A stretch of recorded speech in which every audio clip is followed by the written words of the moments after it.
year, hundreds of young men like these don army fatigues and are put through the paces of military training. For 2.5 years, they will learn what it's like to be a soldier. It is a demanding task for them, as it had been for the thousands who have served since national service began in 1967.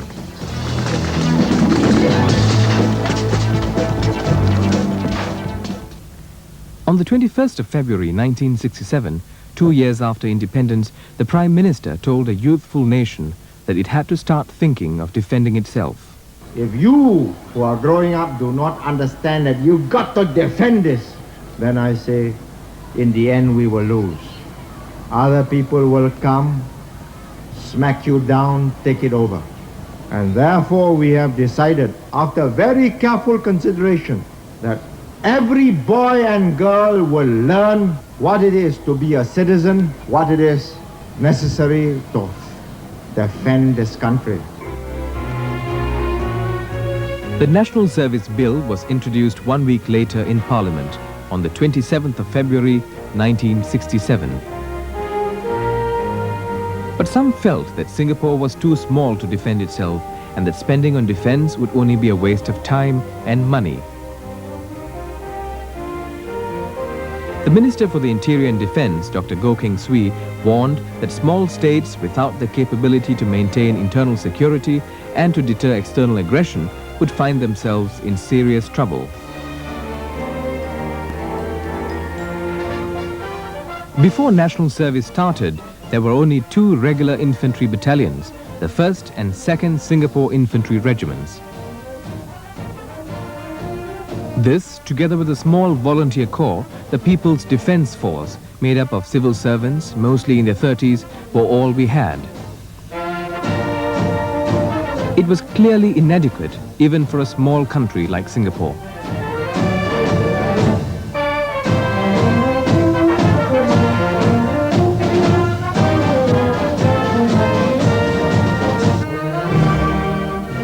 Also, the British forces on whom Singaporeans relied for defence had already made clear their intention to withdraw from the region. That left Singapore with only a very short time to build its own defence force. The government had 2 options, a regular army or a citizens' army. Many people thought regular army would be a good option because it will provide soldiers who are professional, who are dedicated and who are available all the time. But there were many disadvantages too. We are a small country, we have limited resources, and being a newly independent nation, I think it was felt that national service would be able to provide a uniting element, a national spirit. The viewpoint was a professional army could pose a political threat, especially at the time, the 60s, where coup d'etats were a common phenomena. And through a citizen army, you therefore defend this sort of Praetorian development. But in wanting to build a citizens' army, the government had first to allay the apprehensions of the people. 即係我聽到我仔話要挑兵入去咧，變咗我好驚啦。因為唐山咧係挑兵入去咧就唔翻得嚟噶啦，咁我咪變咗驚咯。咁樣我又驚住佢入邊入咗去，又唔知會唔會俾人蝦佢，係咪？而且咧又後驚住佢入去訓練咧，唔知能唔能夠受唔受得。 I was fearful. I did not know what to expect. I do not have brothers or friends to consult. I felt I was unfortunately to be called up. I asked myself, why me? Turning citizens into soldiers was a totally new experience for Singapore. The political leadership had to explain the need for national service and reassure parents that their sons would be looked after. At sending off dinners in every constituency, recruits were given medals for being the first batch of national servicemen. It was crucial that the people's support was won. Without that, there could be no citizens' army.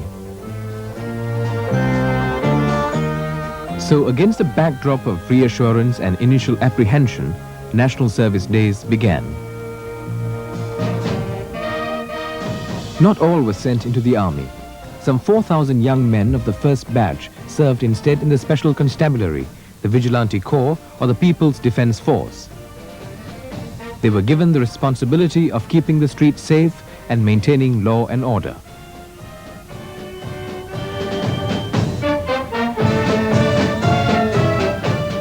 Clearly, National Service was geared to the building up of the country's defence capability. For the recruits, life as soldiers meant adopting a new look and adjusting to a completely unfamiliar routine. It was a sharp contrast to the comforts and freedom of life outside the army camps. It was very tough.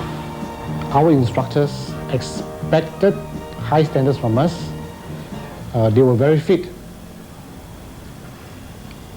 I was born, I was smaller in size than I'm presently now. I could hardly take the training. It was very strenuous, very punishing. I had to push myself to meet the standard. But it wasn't only the recruits who had a hard time. There were lots of resentment in them and the lack of military life, because during those days nobody likes to join the army, and we had difficulties in actually to tune them or to get them to adapt to military life. The servicemen we used to receive at that time were generally from the lower primary schools and from different language streams. So the officers and instructors have to start off in English and use translators to further reinforce the lesson or the briefings. So we took a little longer and more time was needed with the training of the national servicemen then. Despite the longer time taken, the first signs of change from raw recruits to soldiers were evident.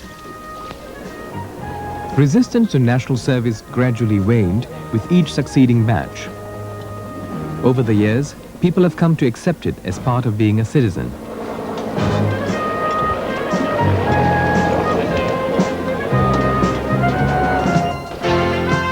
Today, 21 years later, national servicemen, both in the reserves and active units, have filled up the ranks of the Singapore Armed Forces, making it a credible defence force.